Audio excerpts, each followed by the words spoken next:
नमस्कार दोस्तों। आज की क्लास में आपको न्यूटन के गति विषयक नियम को पढ़ाया जाएगा। इन नियमों को जानने से पहले आपको बल तथा जड़त्व की परिभाषा और उनके दैनिक जीवन में कैसे प्रयोग होता है ये आपको जानना आवश्यक है। तो चलो पढ़ते हैं बल तथा जड़त्व की परिभाषा। बल यानी फोर्स। बल क्या होता है? बल एक बाहरी कारक होता है जो किसी वस्तु को विराम की अवस्था से गति की अवस्था में तथा गति की अवस्था से विराम अवस्था में लाता है या लाने का प्रयास करता है, बल कहलाता है। मान लिया ये कोई वस्तु है, ये अपनी जगह से तब तक नहीं चलेगी जब तक इस पर कोई बाहर से बल लगाकर उसे चलाया ना जाए।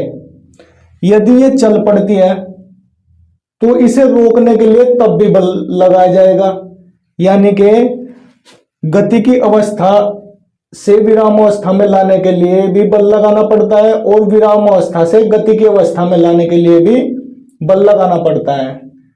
तो बल की परिभाषा हुई कि यदि कोई वस्तु विराम अवस्था में है तो वह अपनी अवस्था को विराम अवस्था में बनाए रखेगी जब तक उस पर कोई बाहर से बल ना लगाया जाए। यदि गति की अवस्था में है तो गति की अवस्था में ही अपने आप को बनाए रखेगी जब तक उस पर कोई बाहर से बल ना लगाया जाए। बल एक सदिश राशि है।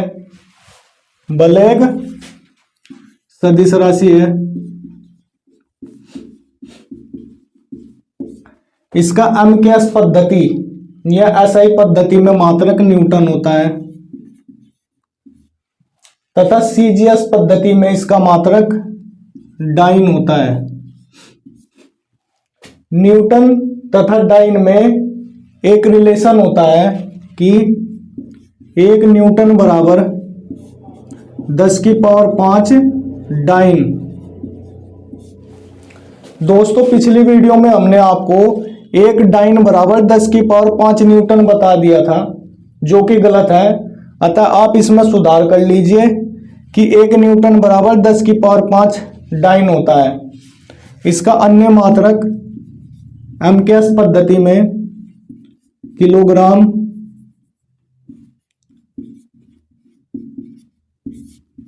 मीटर प्रति सेकंड स्क्वायर होता है, जबकि सीजीएस पद्धति में इसका मात्रक ग्राम सेंटीमीटर प्रति सेकंड स्क्वायर होता है। तो बल एक सदिश राशि है। नंबर अगला जड़त्व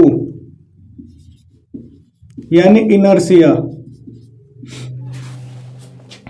बल की परिभाषा में आपको क्या मिलता है कि यदि कोई वस्तु विराम अवस्था में है तो वह जब तक विराम अवस्था में रहेगी तब तक उस पर कोई बल न लगाया जाए। यदि बल लगा दिया तो यह वस्तु अपनी जगह से खिसकेगी या चलने का प्रयास करेगी। तो प्रत्येक वस्तु अपनी प्रारंभिक स्थिति को बनाए रखना चाहती है। यह जो वस्तु पे बल लगाया और आगे की ओर खिसकी, यानी कि यह वस्तु अपने बल लगाए जाने का विरोध कर रही है कि भाई मैं तो अपनी पहली स्थिति में ही रहूंगी। तो प्रत्येक वस्तु अपनी अवस्था परिवर्तन का विरोध करती है या लगाए जाने वाले बल का विरोध करती है। जड़त्व कहलाता है। जड़त्व का नियम गैलीलियो साहब ने दिया था। जड़त्व का नियम गैलीलियो साहब ने दिया था। जड़त्व वस्तु के द्रव्यमान यानी कि मास पर निर्भर करता है। कैसे? यदि ये कोई वस्तु 50 किलोग्राम की है तो इसे उठाने के लिए भी 50 किलोग्राम का बल ही लगाना पड़ेगा। यानी कि जो कोई वस्तु जितनी भारी होगी उस वस्तु को उठाने के लिए या उस वस्तु को रोकने के लिए उतना ही बल लगाना पड़ेगा उसकी अवस्था में परिवर्तन करने के लिए। तो द्रव्यमान क्या होगी? द्रव्यमान जड़त्व की माप होता है।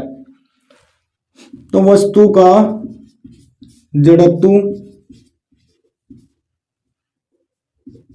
वस्तु के द्रव्यमान की माप होता है। या ऐसे भी कह लीजिए कि किसी वस्तु का द्रव्यमान जड़त्व की माप होता है। जड़त्व द्रव्यमान, वस्तु के द्रव्यमान पर निर्भर करता है। जड़त्व दो प्रकार के होते हैं। नंबर एक विराम जड़त्व, नंबर दो गति का जड़त्व। गति का जड़त्व, विराम जड़त्व यानी कि रेस्ट इनर्शिया, और गति का जड़त्व यानी कि मोशन इनर्शिया। विराम जड़त्व वह होता है यदि कोई वस्तु विराम अवस्था में है तो वह अपनी स्थिति को विराम अवस्था में ही बनाए रखेगी। और गति का जड़त्व वह होता है यदि कोई वस्तु गति की अवस्था में है तो वह अपनी स्थिति गति में ही बनाकर रखेगी, यानी कि अपनी स्थिति में कोई परिवर्तन नहीं करेगी। विराम अवस्था में है तो विराम अवस्था में रहेगी, और गति की अवस्था में है तो गति की अवस्था में रहेगी। तो अब जानते हैं न्यूटन के गति विषयक नियम।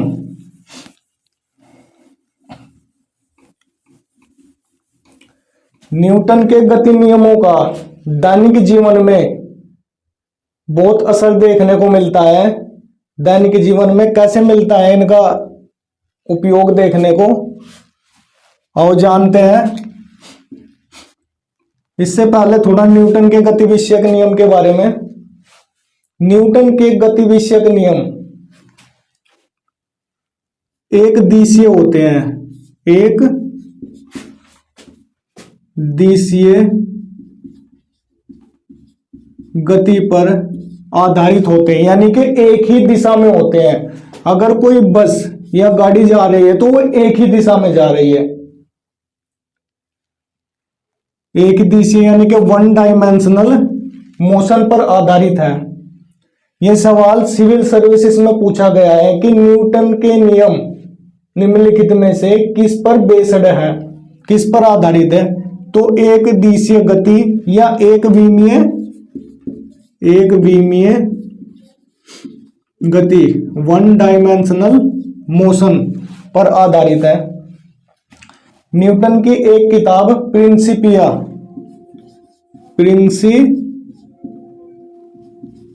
में, यानी कि इनकी किताब एक मैथमेटिया प्रिंसिपिया, यह 1686-87 में प्रकाशित हुई थी। इस किताब में ही न्यूटन के गति के नियमों का उल्लेख किया गया है। गति के नियम बल तथा बल की क्रियाएं और जड़त्व तथा जड़त्व की क्रियाओं से संबंधित है। न्यूटन ने 3 नियम दिए, प्रथम नियम, सेकंड नियम और थर्ड नियम। नंबर 1 प्रथम नियम, फर्स्ट लॉ। प्रथम नियम क्या कहता है? यदि कोई वस्तु विराम अवस्था में है तो वह विराम अवस्था में रहेगी, तथा यदि कोई वस्तु एक समान चाल से एक ही दिशा में चल रही है तो वह एक ही दिशा में चलती रहेगी जब तक उसकी अवस्था में परिवर्तन न किया जाए या उस वस्तु पर बाहरी बल न लगाया जाए। प्रथम नियम यही है इनका, यानी कि इसका मतलब यह हुआ यदि कोई वस्तु विराम अवस्था में है तो वह अपनी स्थिति विराम अवस्था में ही बनाए रखेगी। यदि कोई वस्तु गति की अवस्था में है तो वह अपनी स्थिति गति की अवस्था में ही बनाकर रखेगी जब तक उस पर कोई बाहर से बल न लगाया जाए। इसका मतलब यह हुआ कि प्रत्येक वस्तु अपनी प्रारंभिक स्थिति को बनाए रखती है, तथा ये जो प्रारंभिक स्थिति बनाए रखती है, ये जो बल का विरोध होता है बाद में जब बल लगता है वस्तु खिसकती है, यानी कि प्रारंभिक स्थिति को बनाए रखती है। वे जो बल का विरोध हुआ उसे जड़त्व कहते हैं। उसे क्या कहते हैं? जड़त्व कहते हैं। तो इस नियम का व्यवहारिक जीवन में बहुत ही ज्यादा प्रयोग है प्रथम नियम का। कैसे? आओ जानते हैं। तो इस नियम से पहली फर्स्ट बात तो ये हुई कि इस नियम से बल की परिभाषा प्राप्त होती है। प्रथम नियम से बल की परिभाषा प्राप्त होती है, यानी कि डेफिनेशन ऑफ फोर्स प्राप्त होती है। नंबर 2, प्रथम नियम को जड़त्व का नियम भी कहते हैं। प्रथम नियम को, न्यूटन के प्रथम नियम को जड़त्व का नियम भी कहते हैं। वैसे तो जड़त्व का नियम गैलीलियो साहब ने दिया है, लेकिन बाद में न्यूटन ने इसमें कुछ परिवर्तन किया था। तो प्रथम नियम से बल की परिभाषा मिलती है और जड़त्व का नियम भी इसे ही कहते हैं, प्रथम नियम को। अब व्यावहारिक जीवन में कैसे इसके प्रयोग होते हैं? नंबर 1, आप सभी लोग बस में, ट्रेन में सफर करते हैं, कार में सफर करते हैं। यदि आप बस या ट्रेन में जा रहे हैं और ट्रेन में अचानक ब्रेक लगा दिए जाए तो आप आगे की ओर झुक जाएंगे। आपने कई बार नोट भी किया होगा, जैसे ही गाड़ी में, चलती गाड़ी में ब्रेक लगते हैं, व्यक्ति आगे की ओर झुक जाता है। क्यों? चलती गाड़ी में ब्रेक लगाने से या चलती गाड़ी अचानक रुकने पर, चलती गाड़ी अचानक रुकने पर उसमें बैठे यात्री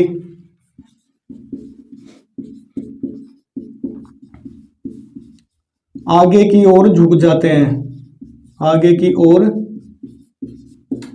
झुक जाते हैं। क्यों? मान लिया ये फरस है, ये किसी गाड़ी या ट्रेन या बस का फरस है। जब गाड़ी में अचानक ब्रेक लगते हैं, जब गाड़ी में अचानक ब्रेक लगते हैं तो क्या होता है? गाड़ी का फरस तथा फरस के संपर्क में व्यक्ति का आधा नीचे का हिस्सा, यानी कि पैर, गाड़ी के फरस के विरामावस्था में होने पर उसके पैर भी विरामावस्था में रहते हैं, लेकिन शरीर का ऊपर का भाग गति के जड़त्व के कारण, गति के जड़त्व के कारण अब भी गति की अवस्था में अपने आप को बनाए रखता है। तो जब ये तो विरामावस्था में हो गया नीचे का हिस्सा, लेकिन अब भी ऊपर का हिस्सा गति कर रहा है। तो आदमी जैसे ही ब्रेक लगते हैं चलती गाड़ी में तो शरीर का ऊपर का हिस्सा आगे की ओर झुक जाता है। अतः जब भी आप बस में बैठोगे तो आप ये बात नोट करना कि चलती गाड़ी में जब ब्रेक लगते हैं तो आदमी कैसे आगे की ओर झुक जाता है। तो जब भी आप आगे की ओर झुको तो न्यूटन का प्रथम नियम याद कर लेना कि न्यूटन का प्रथम नियम है। नंबर 2, रुकी गाड़ी के अचानक चलने पर उसमें बैठे यात्री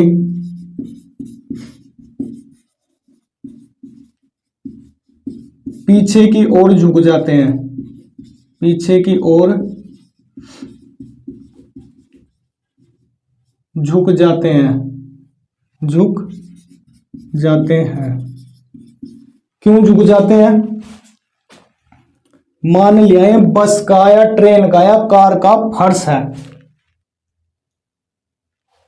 जैसे ही अचानक ट्रेन या गाड़ी चली तो ये जो फर्श है, ये मान लिया सीट है और ये कोई आदमी बैठा है, तो ये जो शरीर का नीचे का हिस्सा जो फर्श के संपर्क में है, यानी कि पैर फर्श के संपर्क में है, तो गाड़ी जैसे ही अचानक चलेगी तो ये जो फर्श है ये अचानक गति पकड़ेगा, यानी कि गति की अवस्था में आएगा, चल पड़ेगा एकदम।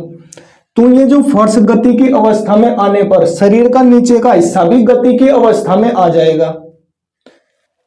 गति की अवस्था में शरीर का नीचे का हिस्सा आने पर अब चूंकि शरीर का ऊपर का हिस्सा विराम जड़त्व के कारण अब भी अपनी स्थिति को विराम अवस्था में ही बनाकर रखता है।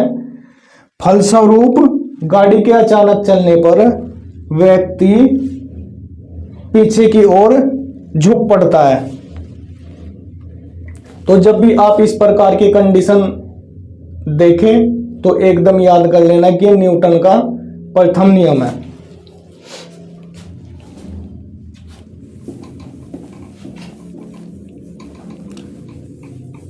और उदाहरण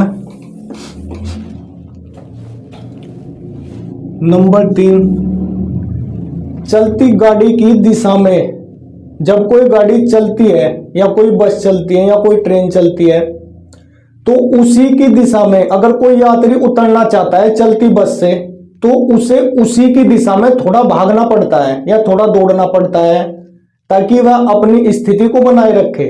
अगर यदि वह नहीं दौड़ेगा, बस की दिशा में, चलती बस की दिशा में नहीं दौड़ेगा तो वह आगे की ओर गिर पड़ेगा। कैसे?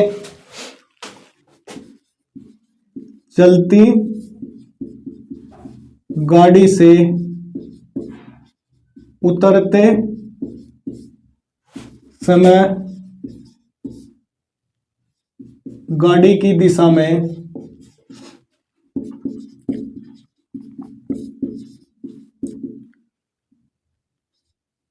कुछ दूरी तक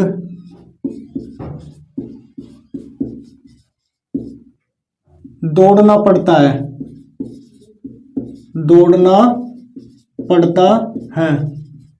क्यों दौड़ना पड़ता है भाई? क्यों? यदि गाड़ी चल रही है और कोई यात्री उसमें चलती गाड़ी में से उतर रहा है तो जैसे ही वो अपने पैर जमीन पर रखेगा, पैर तुरंत जमीन के संपर्क में आने पर विराम अवस्था में आ जाएंगे, लेकिन शरीर का ऊपर का हिस्सा अब भी गति के जड़त्व के कारण अपनी स्थिति को गति की स्थिति में ही बनाकर रखेगा। तो जब शरीर का नीचे का हिस्सा जमीन के संपर्क में आने पर विराम अवस्था में आ जाता है, लेकिन शरीर का ऊपर का हिस्सा गति के जड़त्व के कारण अपनी स्थिति को गति में ही बनाकर रखता है। फलस्वरूप नीचे का तो विराम हो गया और ऊपर का गति का हो गया, तो फलस्वरूप आगे की ओर गिर पड़ेगा। अन्य उदाहरण से समझिए। यदि किसी व्यक्ति को ठोकर लगती है, आमतौर पर ऐसा दुनिया में कोई आदमी नहीं है जिसे ठोकर नहीं लगती, अगर ठोकर लग जाए तो न्यूटन का प्रथम नियम याद कर लेना। जैसे ही व्यक्ति को ठोकर लगी, ठोकर लगने के तुरंत बाद व्यक्ति के पैर विराम अवस्था में आ जाएंगे, जबकि शरीर का ऊपर का हिस्सा अब भी गति कर रहा है, यानी कि गति का जड़त्व अब भी यहां काम कर रहा है। तो फलस्वरूप व्यक्ति का आगे की ओर गिर पड़ेगा। ठोकर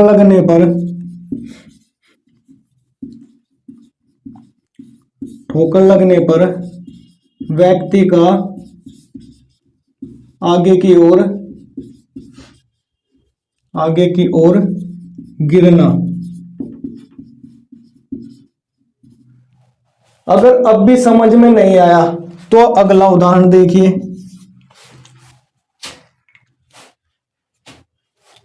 मान लिया ये कोई हथौड़े का हत्था है और ये कोई हथौड़ा है। ये तो हथौड़ा हो गया और ये हथौड़े का हत्था, हथौड़ा, और ये हथौड़े का हत्था हो गया।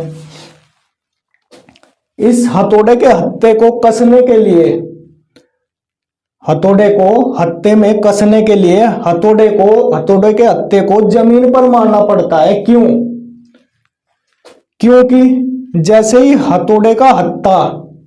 ही हत्था जमीन के संपर्क में आएगा या जमीन पर मारे जाएगा, ये हत्था तुरंत विरामावस्था में आ जाएगा। जैसे ही जमीन के संपर्क में आएगा हत्था विरामावस्था में आ जाएगा।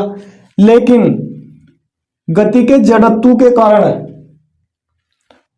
हथौड़ा गति के जड़त्व के कारण नीचे की ओर सरक कर कस जाएगा, हत्थे में कस जाएगा। हथौड़े को हत्थे में कसने के लिए हत्थे में कसने के लिए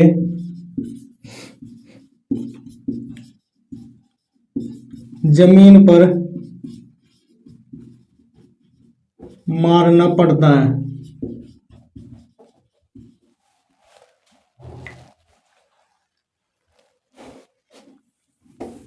अन्य उदाहरण देखिए, व्यावहारिक जीवन में बहुत आपको इसके उदाहरण देखने को मिलेंगे प्रथम नियम के। अगर आप जैसे ही इनमें से कोई भी कंडीशन करे आपको तुरंत याद आ जाना चाहिए कि ये न्यूटन का गति विषयक प्रथम नियम है। अन्य उदाहरण देखिए,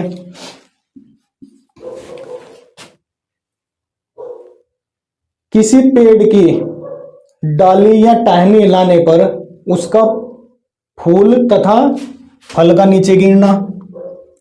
पेड़ की टहनी हिलाने पर फूल व फल का नीचे गिरना, नीचे गिरना। अगला, कंबल को डंडे से पीटने पर धूल के कण झड़कर अलग हो जाना। कंबल या रजाई को डंडे से पीटने पर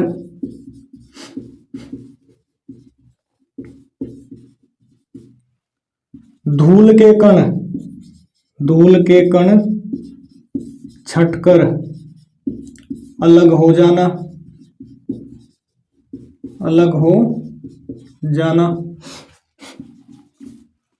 नंबर अगला, आपने लोन रोलर देखे होंगे। लोन रोलर ऐसे होते हैं,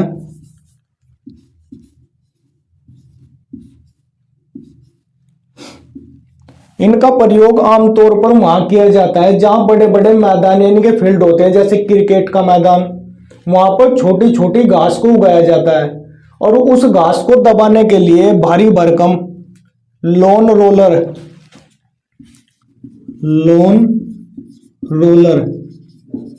का प्रयोग किया जाता है ताकि घास को दबाया जा सके जमीन में। तो ये जो लोन रोलर है इसे चलाने के लिए भी अधिक बल की आवश्यकता होगी तथा इसे रोकने के लिए भी अधिक बल की आवश्यकता होगी। लेकिन लोन रोलर जब गति की अवस्था में आ जाएगा तो उसे कम बल की आवश्यकता होगी। क्यों? क्योंकि गति का जड़त्व का नियम इस पर लागू होगा, जैसा कि अवस्था परिवर्तन आपको बताया गया था। अन्य उदाहरण देखिए,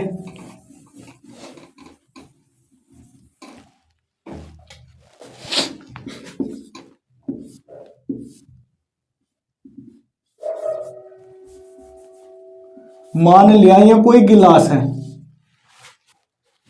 और इसके ऊपर पोस्ट कार्ड या कोई गत्ता रखा है और इस गत्ते के ऊपर कोई सिक्का रखा है। तो इसे गत्ते को जैसे ही तेजी से निकालेंगे ये सिक्का गिलास में गिर जाएगा। कैसे? प्रारंभिक स्थिति में या शुरुआत की स्थिति में पोस्ट कार्ड या गत्ता तथा सिक्का दोनों विराम अवस्था में है, लेकिन जब पोस्ट कार्ड को आगे की ओर या क्षैतिज दिशा में खींचते हैं तो गत्ता या पोस्ट कार्ड तो गति की अवस्था में रहेगा, लेकिन सिक्का अपनी स्थिति को अब भी विराम अवस्था में बनाकर रखेगा। फलस्वरूप सिक्का पानी के गिलास में या गिलास में गिर जाएगा।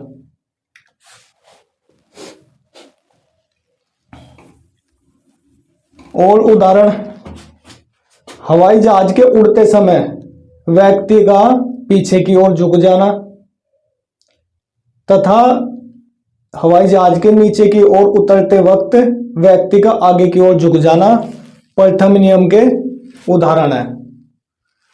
अब समझते हैं दूसरा नियम, न्यूटन का गति का दूसरा नियम। दूसरा नियम,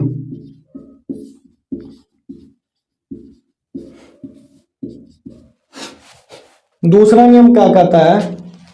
पहले आपको इसे समझाने के लिए मैं इसका बल का सूत्र लिख देता हूं या बल का फॉर्मूला लिख देता हूं। F बराबर होता है ma, यानी कि ये बल हो गया F किसी वस्तु पर लगने वाला या आरोपित बल हो गया, m द्रव्यमान हो गया यानी कि मास हो गया यानी वस्तु का आकार हो गया, तथा a बल लगाने पर बल की दिशा में जो वेग परिवर्तन हो रहा है, यानी कि कोई व्यक्ति दौड़ रहा है, कभी वो धीमा दौड़ेगा कभी तेज दौड़ेगा, तो ये जो वेग में परिवर्तन हो रहा है उसे यानी कि त्वरण, ये क्या होगा? त्वरण। तो दूसरा नियम क्या होगा? किसी वस्तु पर लगने वाला बल वस्तु के द्रव्यमान तथा बल की दिशा में अगर कोई वस्तु इधर को ही जा रही है, यानी कि बल इधर ही लग रहा, तो वस्तु की बल की दिशा में यदि किसी वस्तु पर बल लगाया जाता है तो वस्तु के द्रव्यमान तथा वस्तु में होने वाले वेग परिवर्तन या बल की दिशा में उत्पन्न त्वरण के गुणनफल के बराबर होता है। किसी वस्तु पर लगने वाला बल वस्तु के द्रव्यमान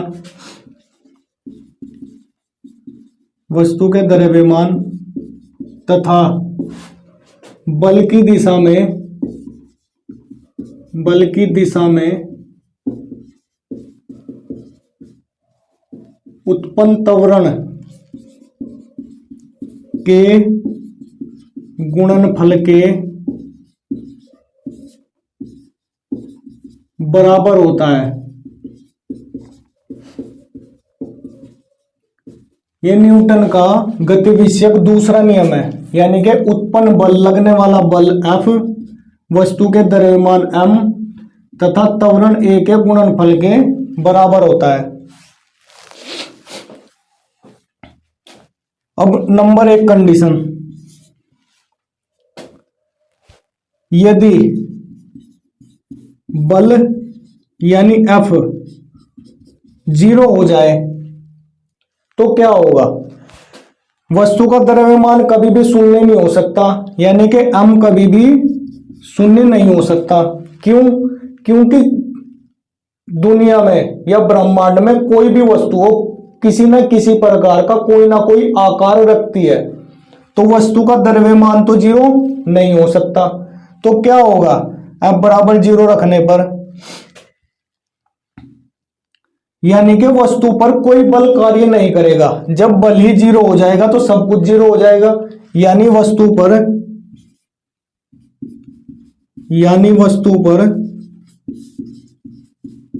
कोई भी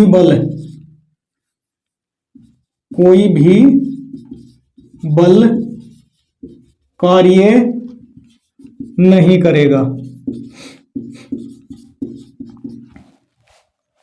नंबर अगली कंडीशन,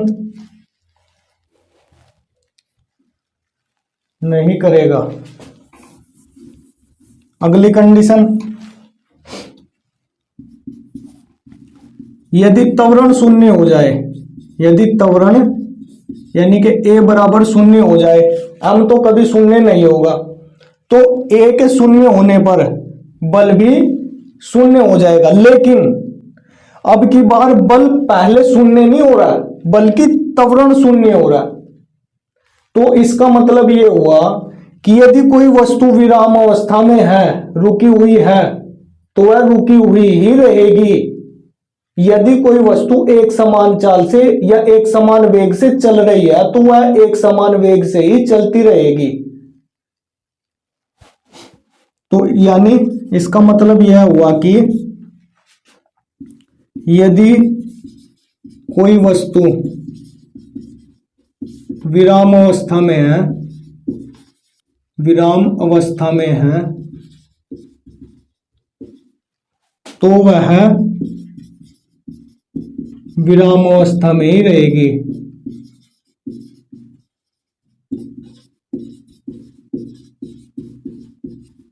यदि तथा यदि एक समान चाल से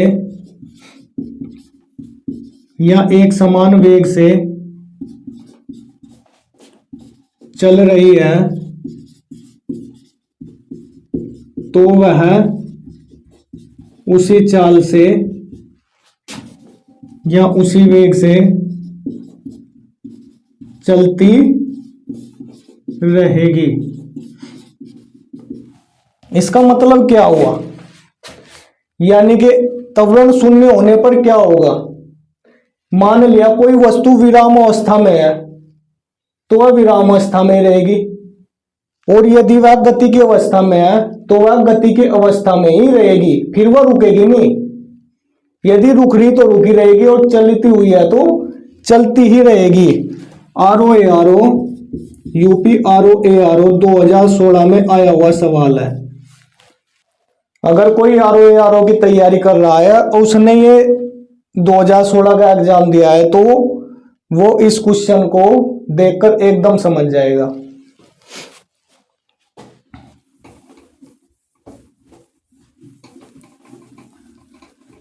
दूसरी परिभाषा से भी समझ सकते हैं आप न्यूटन के दूसरे नियम को।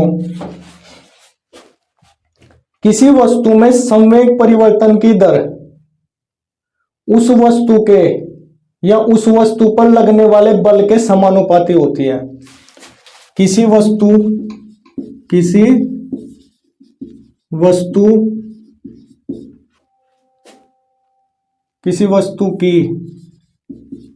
संवेग परिवर्तन की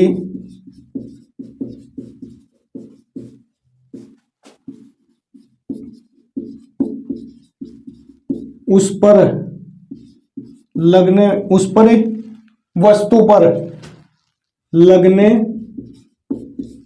वाले बल के समानुपाती होगी।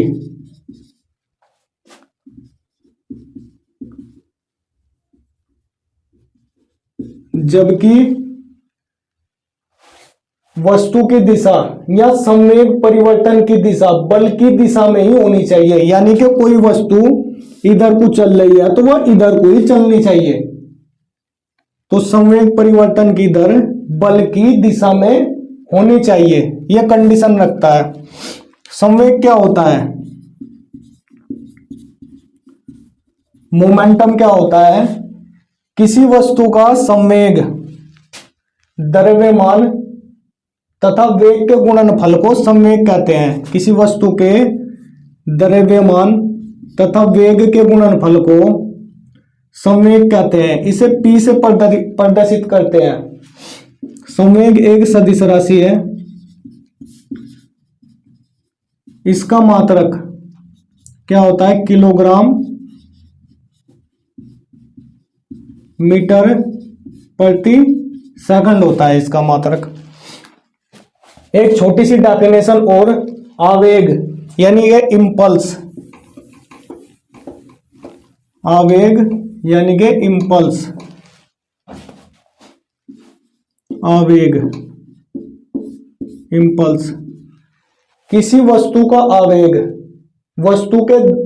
वस्तु पर लगने वाले बल तथा समय का अंतराल या समय के गुणनफल के बराबर होता है। किसी वस्तु का आवेग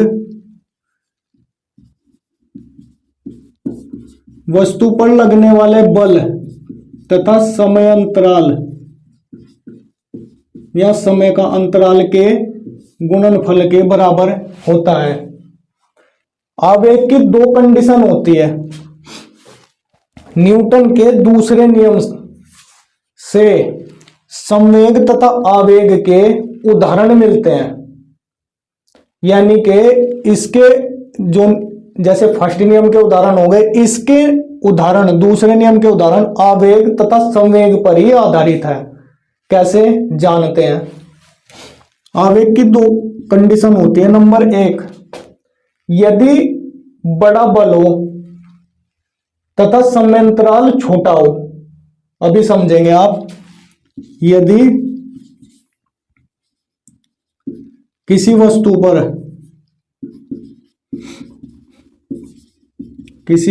पर बड़ा बल कम समय के लिए या कम समयांतराल के लिए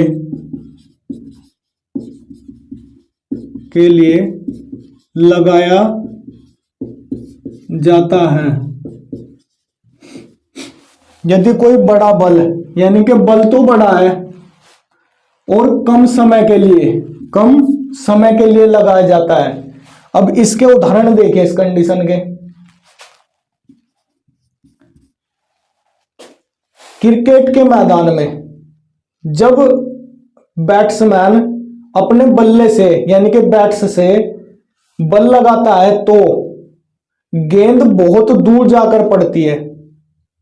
आपने देखा भी होगा, जब वह बैट से बल लगाता है या शॉट लगाता है तो गेंद बहुत दूरी पर जाकर पड़ती है।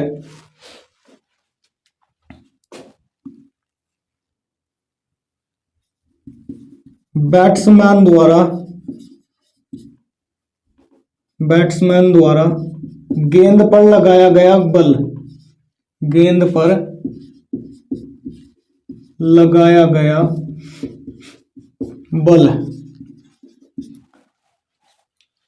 नंबर अगला, बैडमिंटन के खिलाड़ी या टेनिस के खिलाड़ी द्वारा गेंद पर लगाया गया बल। बैडमिंटन के खिलाड़ी या टेनिस के खिलाड़ी के द्वारा गेंद पर लगाया गया बल।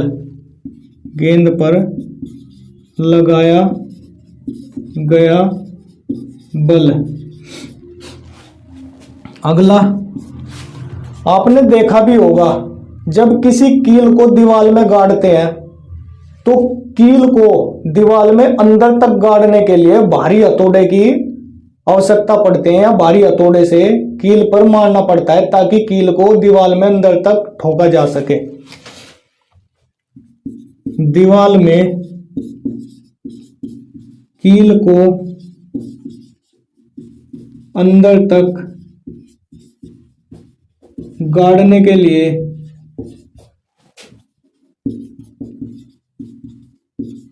भारी हथौड़े का प्रयोग किया जाता है। आपने देखा होगा, या बैट्समैन भी एक बड़ा बल लगा रहा है थोड़े से समय अंतराल के लिए, यानी कि थोड़े से समय में काफी बल लगाकर वो गेंद को बहुत दूर तक पहुंचा रहा है। या टेनिस खिलाड़ी या बैडमिंटन खिलाड़ी भी बड़ा बल लगाकर थोड़े से समय अंतराल में गेंद को काफी दूर तक पहुंचा रहा है। और यहां दीवार में जब कील को गाड़ी जाती है तो एक भारी हथौड़ा यानी कि बल बड़ा है और एक कील को अंदर तक गाड़ने के लिए क्या करना पड़ता है? भारी हथौड़े का प्रयोग है, यानी कि बल बड़ा है यहां। और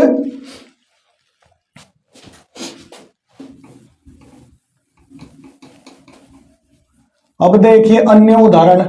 अब कंडीशन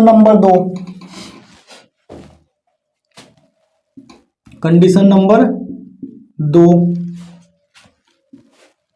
जब बल का आवेग कम हो, यानी कि बल का वेग कम हो, जब बल का वेग या बल का आवेग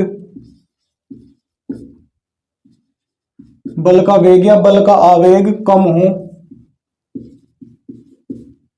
तथा समयांतराल अधिक हो या ज्यादा हो। उदाहरण देखिए आप, जब कोई क्रिकेट के मैदान में कोई फील्डर कैच को पकड़ता है तो वह अपने हाथों को ऐसे पीछे की ओर ले जाता है।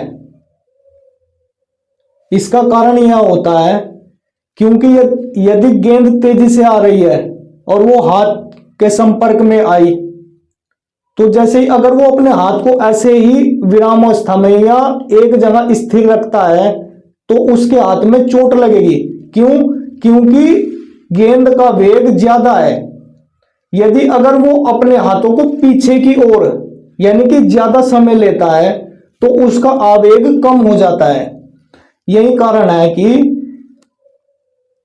क्रिकेट के मैदान में फील्डर कैच पकड़ते समय अपने हाथों को पीछे की ओर खींच लेता है ताकि चोट कम लग सके। नंबर अगला, ऊंची कूद वाले या हाई जंप तथा लंबी कूद यानी लॉन्ग जंप वाले खिलाड़ियों को कूदने से पहले जमीन की मिट्टी को खोदकर हल्का करना पड़ता है ताकि चोट कम लग सके। अगला देखिए दोस्तों, मैं यहां पर लिख नहीं रहा क्योंकि समय ज्यादा लगेगा और वीडियो ज्यादा लंबी खिंच जाएगी। अतः अगर यदि आप नोट कर रहे हैं तो वीडियो को रोक रोक कर नोट कर लीजिए। यह प्रत्येक उदाहरण आपकी कंपटीशन के लिए दोस्तों इतने जरूरी है, ऐसे कोई से भी एग्जाम नहीं हुए, पता नहीं अनेकों एग्जाम में ये उदाहरण आए रखे हैं और आगे भी आने की संभावना है।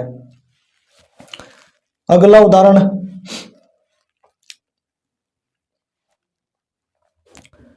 उदाहरण हो गया, किसी खिलाड़ी कराटे के खिलाड़ी द्वारा बर्फ की सिल्लियों को तोड़ना या ईंटों की सिल्लियों को तोड़ना न्यूटन के दूसरे नियम का उदाहरण है।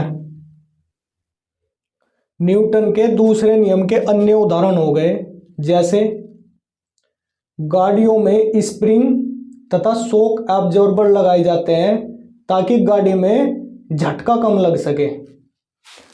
अगला, फर्श पर कूदने या किसी गद्दे या मिट्टी पर कूदने पर चोट का कम लगना तथा फर्श पर कूदने पर चोट का अधिक लगना न्यूटन के दूसरे नियम पर आधारित है। तो दोस्तों ये वीडियो आपको कैसी लगी कमेंट बॉक्स में जरूर लिखें या बताएं। हमारे चैनल को लाइक शेयर तथा सब्सक्राइब करें। न्यूटन का तीसरा नियम आपको अगली वीडियो में कराया जाएगा, नहीं तो ये वीडियो लंबी खिंच जाएगी। जय हिंद।